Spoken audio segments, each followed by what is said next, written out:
McGrath faz um estudo rico sobre transcendência e aponta como estamos caminhando de volta ao transcendente. Chegamos ao fim do materialismo? Boa. Pois é. Ele é aquilo que o Pedro já tinha falado, né? Ele trabalha bastante esse assunto. É um assunto até que eu diria assim que pro argumento dele, eu nem sei o quanto que ele é importante em termos de argumentação final, mas ele vai gastar bastante tempo falando sobre transcendência. E aí ele vai basicamente argumentar que, apesar das previsões, Deus está bem com a saúde intacta, né? Não está precisando de ir para o hospital nem nada. Então, basicamente, o que ele vai apontar é que, mesmo com todo o materialismo que nós vivemos, né? Esse materialismo envolvido aí com o cientificismo, com todas essas questões voltadas para uma sociedade tão tecnológica, tecnocêntrica, assim mesmo as pessoas não consideram que isso basta.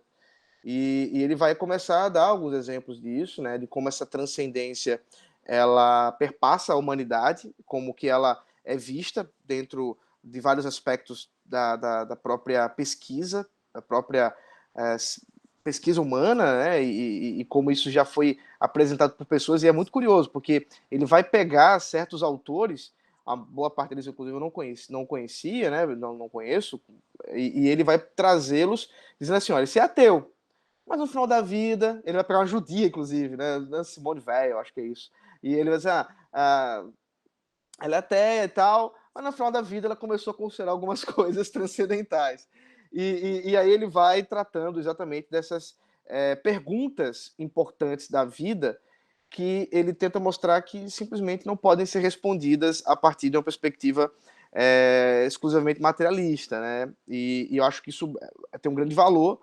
Até mesmo essa questão das drogas que você mencionou, Pedro, eu fiquei me lembrando, ele não falou sobre isso, mas eu ficava esperando ele falar sobre o LSD, que é uma droga sintética que foi criada exatamente no laboratório para tentar mostrar ou tentar evidenciar um contato com o religioso a partir da ciência, né? Então, tentar fazer essa conexão, esse contato.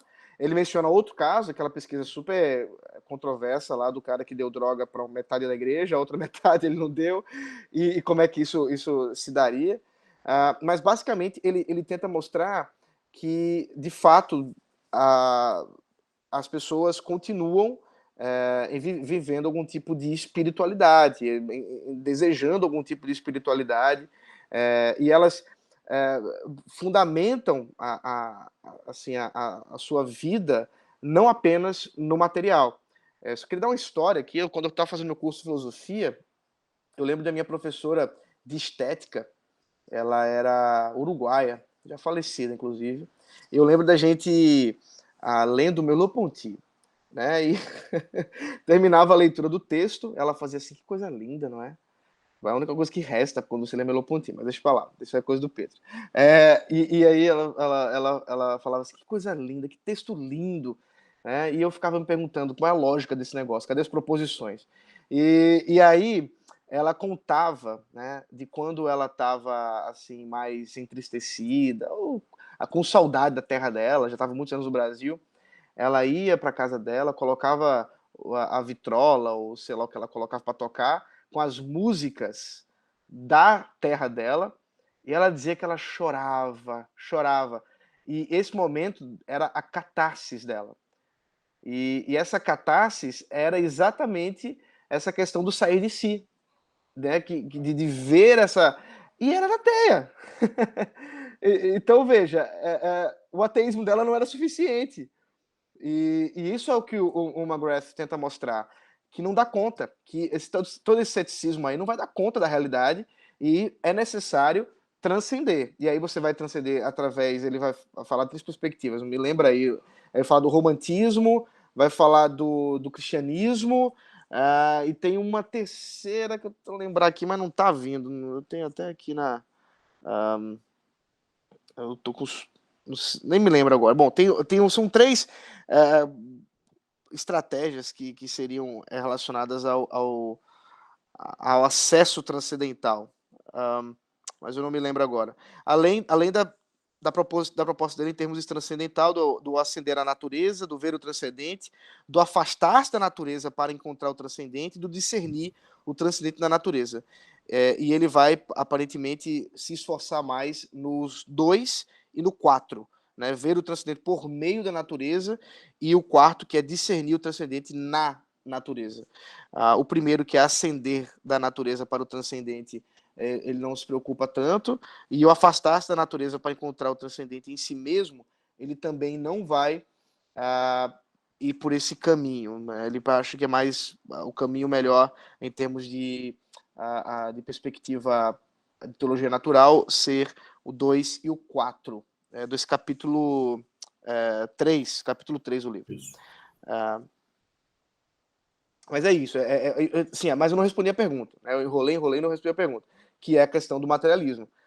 E não, né? O materialismo está aí, mas isso faz parte desse dualismo da nossa da estrutura nosso coração caído, né? Nossa estrutura enquanto seres não redimidos, né? Nossa sociedade não redimida, que uma vez que ela não se basta dentro de uma perspectiva bíblica, né? Dentro de uma cosmovisão bíblica, ela vai sempre caminhar e se debater em dualismos, nesse caso, o dualismo de um transcendente místico, a gente talvez poderia dizer isso. A Nancy Priest fala isso no livro dela, A Verdade Absoluta. Ela fala da cosmovisão, daquele andar de baixo, andar de cima do Schaeffer. Ela vai dar mais um passo para os nossos dias. Ela vai dizer que o de cima ou de baixo da pós-modernidade envolve uma espécie de misticismo, de uma liberdade mística, uma coisa nesse caminho, assim, e ainda assim uma natureza cientificista, então um materialismo. Então ela vai dizer que ainda tem esse materialismo, só que agora ele tá ainda ali presente com esse misticismo, como, por exemplo, o caso da professora de física, né, de uma física pura da Universidade de São Paulo, que tem em casa os seus cristais, que tem a pirâmidezinha, que tem o elefantezinho apontando para algum lugar, ou que acredita em horóscopo, né? E aí eu tenho um grupo do WhatsApp, né? Tô contando muita historinha, que eu sou pastor, fico fazendo ilustração, né? Então, eu tenho um grupo do WhatsApp de amigos da escola, e aí tem um cara que é ateu, mas vive batendo na igreja. E ele sabe que eu sou pastor, acho que ele faz de propósito mesmo. Mas ele acredita no horóscopo, rapaz, que é um negócio impressionante. Impressionante. E eu fico com a vontade de falar, né? Mas enfim, a gente tem que segurar às vezes, falar só quando é necessário, e para evitar as confusões, apesar do Pedro gostar de confusão. Não quero dizer nada não, mas é verdade. Essa piada interna aqui, né, antes de começar o fórum. Mas eu gostei muito dessa pergunta da Mayumi, quando eu estava lendo as perguntas para enviar para o Ronaldo, eu fui lendo a pergunta dela, porque ela vai fazendo, né, o enunciado, aí ela falou transcendente, aí vem a pergunta: chegamos ao fim do materialismo? A porta abrindo aqui, né, falando transcendente. Exatamente. Falando de misticismo. Falando em misticismo, então a porta abrindo sozinha, o cachorro aqui. Eu achei isso muito legal porque ela fez uma relação que não é óbvia. Realmente, a gente não chegou ao fim do materialismo enquanto seus defensores contemporâneos. Existem muitos materialistas vivos e militantes hoje em dia, de filosofias bem materialistas, em diferentes expressões, mas, de certa maneira, o que fica é ou uma incoerência do materialismo ou sua insuficiência para responder anseios. Nem vamos falar por exemplo, dos anseios pessoais da pessoa. Vamos falar do funcionamento básico ou de um senso comum, da gente precisar de coisas que transcendem os meros aspectos materiais da vida humana, que são legítimos, mas que a gente precisa de mais do que isso. Aí, por exemplo, o capítulo da percepção, que realmente ele é grande demais, mas como que ele funciona no interior da argumentação do Elster? Ele quer mostrar justamente isso, que os estudos mais recentes em neurociência, filosofias da percepção, filosofias do cérebro, vêm mostrar o quê? que a gente não consegue reduzir, por exemplo, estados mentais a estados cerebrais, a gente não consegue ainda reduzir a ideação, por exemplo, atingir a ideação suicida, e às vezes que a gente controle, por exemplo, com um remédio, etc., isso não vai trazer, por exemplo, vontade da pessoa viver, e são coisas totalmente diferentes. Então a gente não pode reduzir as suas conexões neurais, físico-químicas, então a gente não consegue reduzir a estados cerebrais. Isso tem no interior da filosofia da mente discussões importantíssimas, que toca neurociência, toca psicologia, toca psiquiatria e aconselhamento bíblico. Veja, 4 disciplinas aí, ó, interdisciplinares, para a gente pensar aonde que é a fronteira de cada uma. Que um materialista poderia resolver rapidamente, mas que o Webster está dizendo assim, não se resolve assim tão facilmente. E esse capítulo da percepção, ele cumpre esse papel, mostrando das experiências de transcendência, mostrando que o materialismo não está assim tão retumbante. E veja um campo que é muito importante, e ele cita muito Justin Barrett, que é um desses cientistas, neurocientistas, psicólogos cognitivos da religião, que publica amplamente e é um cristão, que tem trabalhos importantes na área, serve e funciona no interior do seu argumento para isso, para mostrar que é necessário uma outra abordagem de teologia natural para lidar com isso. E aí vem a segunda parte do livro para apresentar. Então, essa pergunta da Mayumi me mostrou que eu achei inteligente, porque fez sentido para mostrar, olha, realmente o materialismo não acabou, mas ele é, ou no mínimo, incoerente ou insatisfatório. Incoerente teoricamente ou insatisfatório também numa vida pessoal. Como que as pessoas vão lidar com isso? Com que a gente vai tratar. E eu me lembro também, contando que casos das nossas tutorias, um dos estudantes jovens falando como que hoje em dia ele usou essa expressão, é meio fora de moda você ser um ateu velha guarda, assim, sabe, old school, aquele ateu, tipo Bertrand Russell, com Por que não sou cristão, com argumentos lógicos, para duvidar de Deus, ser um ateu assim, velha guarda. Hoje em dia é meio fora de moda você ser um ateu assim. É muito mais cool você ser um cara assim, com espiritualidade, aberto ao transcendente, aberto às experiências, novamente, do LSD a cristais, a signos, a mapa astral, mapa modal, seja lá o que for.